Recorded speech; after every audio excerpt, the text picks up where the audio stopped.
अस्सलाम वालेकुम bikers, welcome to रेव पीके। आज रेव पीके के ऊपर आप सबके लिए मैं लाया हूँ होंडा का H100S 1984 मॉडल। इस वक्त आपके सामने 1984 मॉडल का जापानी होंडा H100S खड़ा है और इसमें आपको बेसिकली दो मॉडल्स मिलते थे उस टाइम पे। एक पाकिस्तानी मॉडल था, एक जापानी मॉडल था और इस वक्त आप जापानी मॉडल अपने सामने देख रहे हैं। इसकी क्या स्पेक्स हैं, फीचर्स क्या हैं और फाइनली इस मोटरसाइकिल की यूज़ में प्राइस, इस कंडीशन के अंदर आपको प्राइस जो है वो क्या मिलेगी, इससे कंडीशन ख़राब हो तो फिर आपको प्राइस क्या मिलेगी। तो प्राइस के बारे में हम एंड में डिस्कस करेंगे। तो बिना टाइम वेस्ट किए हम अपनी वीडियो को स्टार्ट कर लेते हैं। सो बाइकर सबसे पहले शुरू करते हैं इसके मीटर के साथ। तो इसका जो मीटर है वो आपके सामने है। कम्प्लीटली आपको एक तरह से होंडा CD70 वाला आपको मीटर मिलता है। होंडा CD70 बेसिकली इसी से कॉपी किया गया है और चाबी भी आपको, मैं आपको चाबी भी दिखाता हूँ, चाबी भी आपको CD70 वाली ही मिलती है इसके अंदर। और अगर आप स्पीडोमीटर देखें तो स्पीडोमीटर में आपको सिर्फ आपको स्पीड का मीटर मिल जाता है। असेंबलीज में आपको राइट साइड पे कुछ भी नहीं मिलता। लेफ्ट साइड की जो असेंबली है वो बिल्कुल CD70 वाली है, लेकिन ये यहाँ पर चेंज करवाई हुई है। इसके बाद अगर मोटरसाइकिल की फ्रंट को देख लें तो आप देख सकते हैं कि आपको क्लासिक गोल हेडलाइट मिल जाती है, जो कि जेनवन जिस तरह आती है वैसे ही सेम टू सेम शेप इसकी रखी हुई है। जेनवन हेडलाइट आपको मिल जाएगी मोटरसाइकिल के अंदर, जेनवन ही आपको इंडिकेटर्स मिल जाएंगे। फ्रंट के अगर शॉक्स की बात की जाए तो टेलीस्कोपिक फॉक्स आपको फ्रंट पे मिलेंगे शॉक्स। फ्रंट मडगार्ड इसका मेटल का है। फ्रंट जो इस मोटरसाइकिल का टायर है वो चेंज करवाया हुआ है, लेकिन ओरिजिनल जो आपको मिल जाता है वो मिल जाता है 2.25 का। ये है 2.50 का और 18 इंच के आपको मिलेंगे स्पोक्स। फ्रंट पे आपको मिल जाएगी ड्रम ब्रेक। इसके बाद अगर मोटरसाइकिल के टैंक की तरफ आ जाएं तो इस मोटरसाइकिल का जो आपको टैंक मिल रहा है ये आपको 10.5 लीटर्स का आपको मिल जाता है टैंक। ये टैंक की कैपेसिटी है। और अगर बात की जाए इस मोटरसाइकिल की पेट्रोल एवरेज की तो शॉकिंगली ये मोटरसाइकिल जो है काफ़ी अच्छी एवरेज आपको दे देता है। तकरीबन 45 तक ईजिली ये मोटरसाइकिल आपको एवरेज दे देता है, लेकिन उसके लिए शर्त यह है कि मोटरसाइकिल आपको स्लो चलाना पड़ेगा।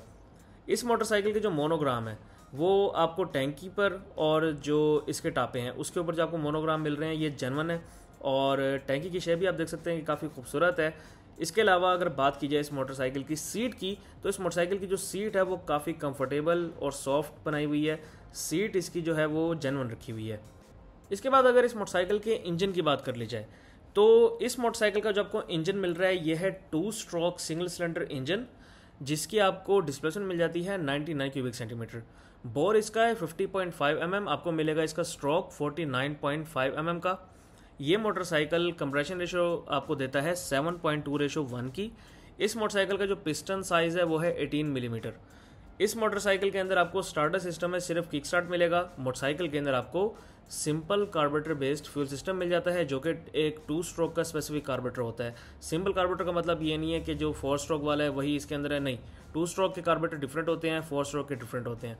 अगर बात की जाए इस मोटरसाइकिल की मैक्सिमम पावर की, यानी कि हॉर्स पावर, तो ये मोटरसाइकिल 11.15 हॉर्स पावर प्रोड्यूस करता है। और अगर इसकी टॉर्क की बात की जाए तो इसकी टॉर्क आपको 14 से 15 के दरमियान मिल जाती है। और अगर बात की जाए इस मोटरसाइकिल की टॉप स्पीड की तो ये मोटरसाइकिल कम वेट की वजह से, हाई पावर की वजह से ये मोटरसाइकिल ईजिली 125 तक टच कर लेता है। सो बाइकर्स, अब हम इस मोटरसाइकिल की चेन कवर को देख लेते हैं। तो बाइक का जो आपको चेन कवर मिल रहा है, फुल चेन कवर आपको इस मोटरसाइकिल के अंदर इंस्टॉल मिलेगा और आपको जो फुट पैक्स मिलेंगे वो रिट्रैक्टेबल हैं। मोटरसाइकिल के अंदर आपको जो बैक पे शॉक्स मिलते हैं वो स्विंग आर्म शॉक्स हैं, नॉन एडजस्टेबल। मोटरसाइकिल के अंदर जो आपको बैक पे टायर मिल रहा है ये 2.50/18 का टायर है। 18 इंच के आपको स्पॉक्स मिलेंगे मोटरसाइकिल के अंदर और बैक पे आपको मिल जाएगी इस मोटरसाइकिल के अंदर ड्रम ब्रेक। इसके बाद अगर इस मोटरसाइकिल के सिलेंसर को देख लें तो इस मोटरसाइकिल का सिलेंसर आपके सामने है। जिस तरह जेनवन 1984 में आपको मिलता था वैसे ही रखा हुआ है। मोटरसाइकिल के अंदर आपको सिलेंसर के ऊपर क्रोम प्लेट इंस्टॉल मिलती है, जिसके अंदर H100S के बारे में कंप्लीटली प्रिंटेड होता है। इसके बाद आप सुनते हैं इस मोटरसाइकिल का साउंड। तो चलते हैं साउंड टेस्ट की तरफ।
सो बाइकर, साउंड आपने इस मोटरसाइकिल का सुना है और साउंड सुन के आपको अंदाज़ा हो गया होगा। अगर आप 2000 के बाद वाले हैं तो शायद आपको ना पता लगा हो कुछ, लेकिन जो 2000 वाले, उससे पहले वाले 1990s 80s के बंदे हैं, अगर उन्होंने इस मोटरसाइकिल का साउंड सुना है तो उनको अंदाज़ा हो गया होगा कि ये मोटरसाइकिल इस वक्त किस कंडीशन में है।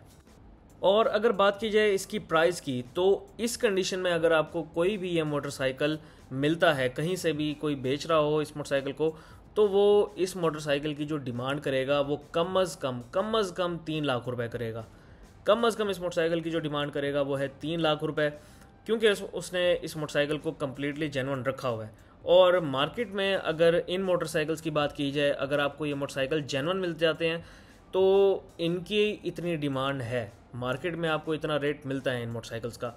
अब आ जाते हैं इस मोटरसाइकिल से हल्की कंडीशन में, यानी कि आपको सिर्फ इंजन जेन्युइन चाहिए, बाकी जो चीज़ें हैं, जो इसका टैंक हो गया, हेडलाइट, यानी कि आप शेप की बात कर लें तो शेप इस मोटरसाइकिल के पार्ट्स आपको जो हैं वो बॉडी पार्ट्स जेन्युइन बेशक ना मिलें, लेकिन आपको इंजन जेन्युइन चाहिए।